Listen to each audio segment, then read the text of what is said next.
여호와여, 내가 주를 불러싸우니 속히 내게 오시옵소서. 내가 주께 부르짖을 때에 내 음성에 귀를 기울이소서.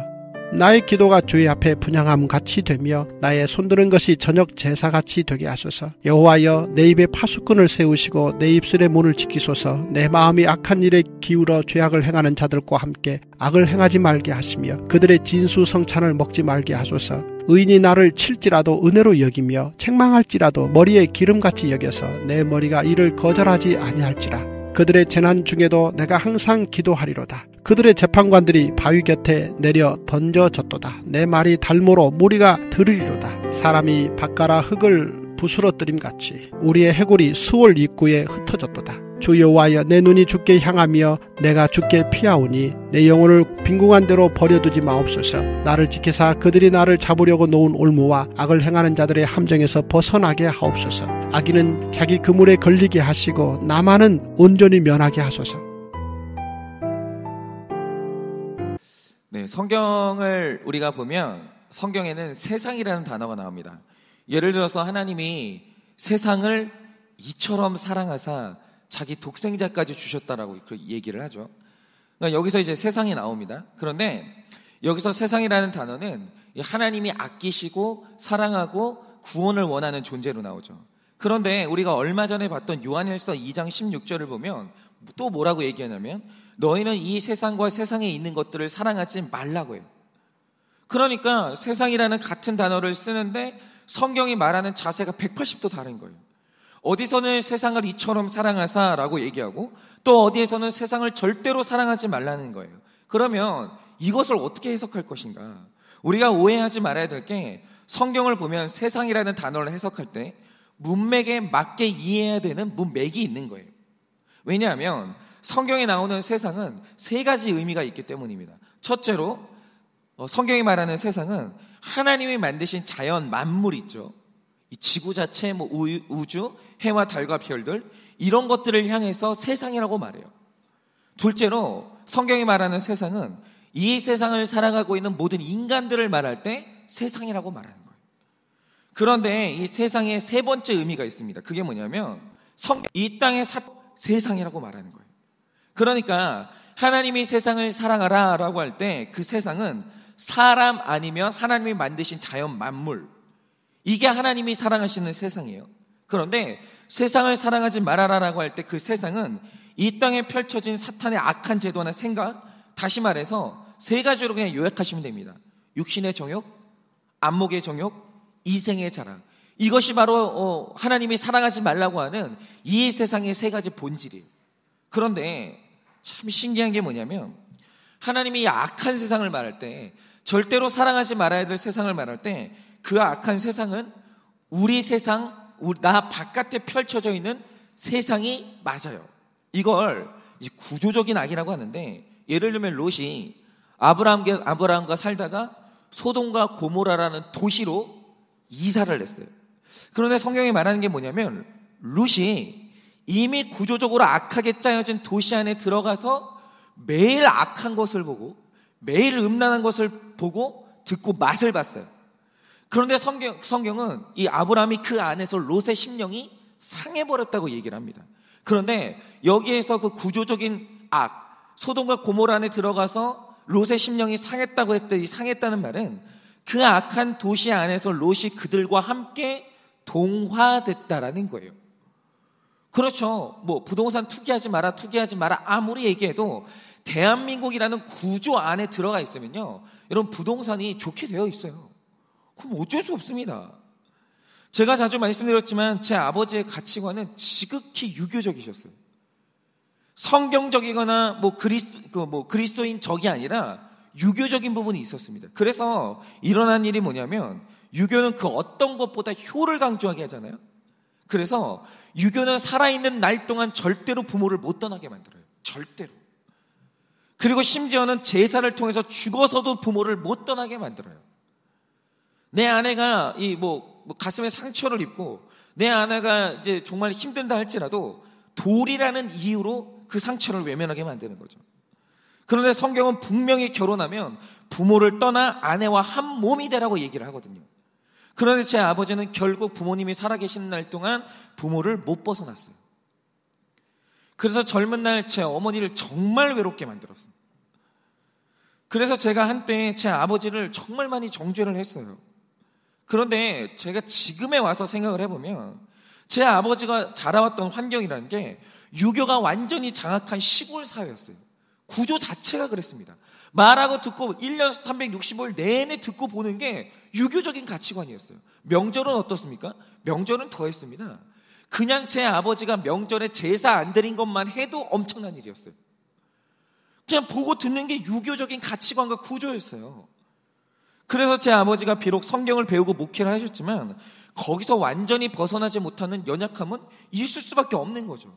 근데 제가 그걸 인정을 못했던 거예요.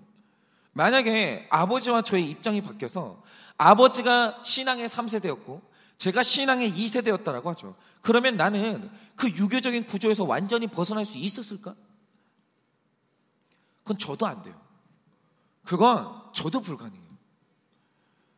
제 아버지가 반면교사가 되어주셨기 때문에 제가 아버지한테 배워서 틀린 게 뭔지를 안 거지, 아버지가 2세대가 되어서 3세대인 저한테 신앙을 물려주지 않았으면 저도 못 벗어나요. 저도.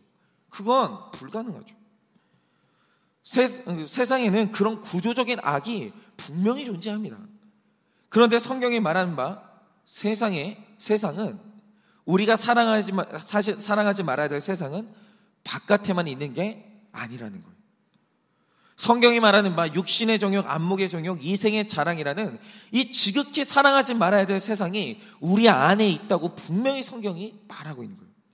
제가 이전에 수요일에도 한번 말씀을 드렸는데 이 사막의 성자라고 불렸던 성 안토니우스가 한 3년 정도를 완전히 세상하고 끊고 사막 깊은 곳에 들어가서 기도만 한 적이 있어요. 그리고 나서 다시 사역지로 돌아온 거죠. 그때 제자들이 스승한테 물은 겁니다. 선생님, 세상을 완전히 떠나서 기도만 하셨는데 거기서 뭘 발견하셨냐고, 뭘 깨달으셨냐고 물은 거예요. 그러니까 이 안토니우스가 한 유명한 말이 있어요. 그게 뭔지 아십니까? 내가 세상을 피해서 사막으로 갔더니 나와 함께 세상이 그 사막에 와 있더라, 이렇게 얘기해요. 여러분, 안토니우스는 아무도 없는 사막에서 내 안에 있는 세상을 체험하고 온 거예요. 여러분, 분명히 세상은 바깥에 존재하죠. 그건 확실합니다. 그런데 이 세상에 존재하는 가장 심각한 위치가 어디냐? 그건 바깥이 아니라 내 안이라는 거예요.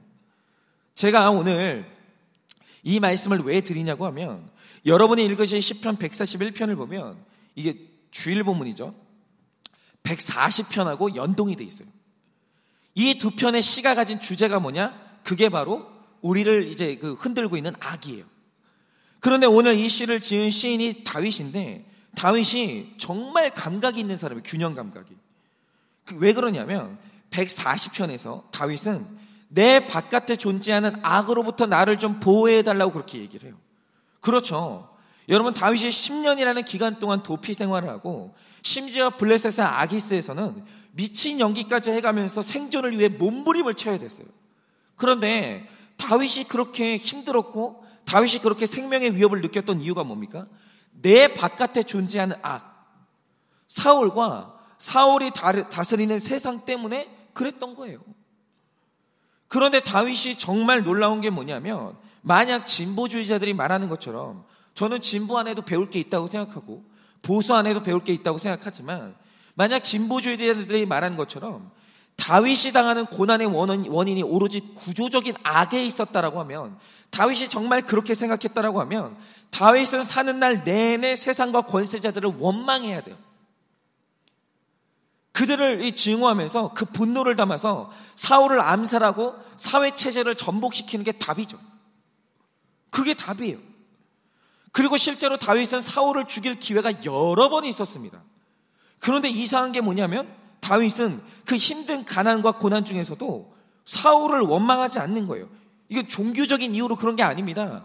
사울을 원망하는 게 아니에요. 그리고 그를 무력으로 끌어내리지 않았어요. 그리고 선택한 게 뭐냐면, 하나님이 때를 주실 때까지 조용히 기다려요. 그러면 왜 이랬을까?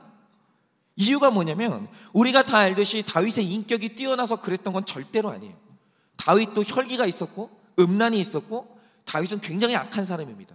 심지어는 내 악이 들킬까 봐 자기 충실한 부하 우리아를 암살할 정도로 굉장히 악한 사람이었어요. 그런데 어떻게 이런 다윗이 나에게 고난을 주고 나를 도망하게 만드는 이 구조적인 악이죠. 사울과 그 나라를 원망하지 않고 기다리고 있었을까? 어떻게 이게 가능할까라고 하면 그 답이 오늘 본문에 나와 있는 거예요. 여러분 140편에서 다윗은 분명히 이스라엘의 구조적인 악이 있다는 것을 인정해요. 그래서 내가 왕이 된다면 이스라엘의 사회와 이 예배를 어떻게 바꿔야 될지 구상을 해요.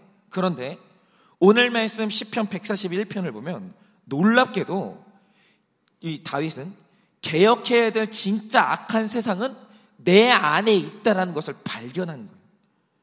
여러분 140편 1절을 보면 악인에게서 나를 건져달라고 기도하거든요. 그런데 141편의 기도를 보면 기도 내용이 바뀌어요. 뭐라고 바뀌냐? 3절 4절을 보면 내 입에 파수꾼을 세우시고 악에 기울어지는 내 마음을 지켜달라고 기도하는 거예요. 여러분 바로 이겁니다. 다윗이 기울어져가는 이스라엘을 보면서 간파한 핵심이 뭐냐? 이게 제도의 문제가 아니라 악에 완전히 삼켜지고 물들어버린 사울이라는 한 인간의 문제라는 것을 알게 돼요. 그런데 다윗이 또다시 깨닫게 된 게 뭐냐면 광야 생활을 하다 보니 다윗 자신 안에도 사울에게 있는 악이 똑같이 있다는 사실을 발견해요. 심지어는 사울보다 더 악한 악이, 더 악한 세상이 내 안에 있다는 것을 다윗이 발견하는 거죠. 그래서 오늘 다윗이 선택하는 게 뭐냐라고 하면 진정한 변화를 위해서는 원망이 아니라 회개를 해야 되고 사울이 죽는 게 아니라 내 죄가 죽어야 된다는 게 바로 그가 내린 결론이었던 거예요. 그런데 다윗이 원망과 전쟁이 아니라 회개와 거룩을 택하니까 하나님이 그를 사용하기 시작하는데 그가 광야에 있을 때부터 공동체가 생기기 시작하는 거예요. 다윗이 변화되고 다윗이 회개를 하니까 여러분 거기에 뭐 아둘람 굴에 뭐가 있겠어요? 여러분 왕궁도 없고 제도도 없고 세금도 없어요. 그런데 거기로 다윗 주변으로 빚지고 원통하고 환난당한 자들이 모여들면서 바로 거기에 아둘람 공동체라는 아름다운 공동체가 자연 발생하는 거예요. 자연 발생. 내가 변하니까 그곳이 전혀 다른 세상이 되는 거예요. 변한 내가 굴 속에 있으면 그 굴이 아름다운 공동체가 되는 거죠. 여러분 회개한 다윗 한 사람을 통해서 이스라엘의 무너진 예배가 회복되고 그곳이 다시 아름답게 변하는 겁니다. 바로 이래서 성경이 죄에 대해서 최종적으로 책임을 묻는 게 누구냐? 악한 구조를 만든 사탄이 아니라 4절에 나오는 것처럼 그 세상에서 사탄과 함께 진수성찬을 먹은 나에게 책임을 물으시는 거예요. 여러분 그렇죠?